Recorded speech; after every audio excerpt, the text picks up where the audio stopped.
ঘরের আর্থিক সমস্যায় একদিন এক ছেলে গ্রাম থেকে শহরে এলো। সে শহরের কিছুই চিনে না বা জানে না, তবে তার বাবার দেওয়া একটি কথা তার মনে ছিল। তার বাবা বলেছিল সহজে কোনো কিছু পাওয়া যায় না। তাই সে রাস্তার ধারে বসলো। চারিদিকে শুধু গাড়ি আর গাড়ি। সে খুব চিন্তায় পড়ে গেল। কি করা যায় এই অচেনা শহরে?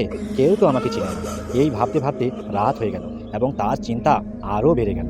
সে অনেকক্ষণ পর ভাবলো, এইভাবে বসে বসে ভাবলে তো চলবে না। যাই, সামনে একটি খাবারের দোকান দেখা যাচ্ছে, দেখি সেখানে কোনো কাজ পাওয়া যায় কিনা। সে নিজের ঝোলাটা কাঁধে নিয়ে হাঁটতে লাগলো। দোকানের সামনে গিয়ে সে ভয়ে ভয়ে দাঁড়ালো। অনেকক্ষণ পর দোকানদার বলল, কী দিব বলুন? ভাত, রুটি নাকি অন্য কিছু? সে বলল, আমি কিছু খেতে আসিনি, আমার একটা কাজের দরকার। দোকানদার বলল, না ভাই, আমার কোনো কাজের লোক দরকার নেই। এরপর দোকানদার জিজ্ঞেস করলো, আচ্ছা ভাই, তোমার নাম কি?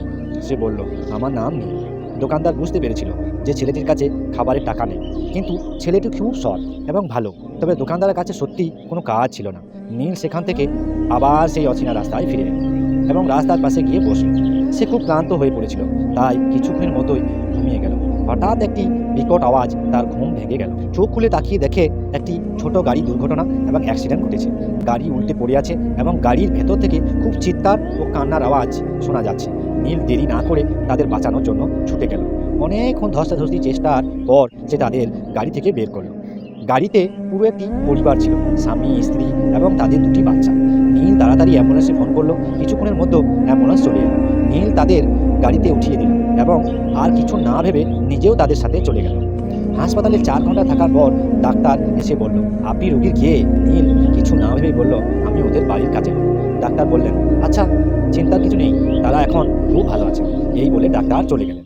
নীল একবার ভাবলো ভেতরে যাবে, আবার ভাবলো না থাক। শেষমেশ না থাকতে পেরে আস্তে করে দরজাটা খুলল এবং দেখলো তারা শুয়ে আছে। সে ভাবলো না থাক, তাদের আর বিরক্ত করবো না।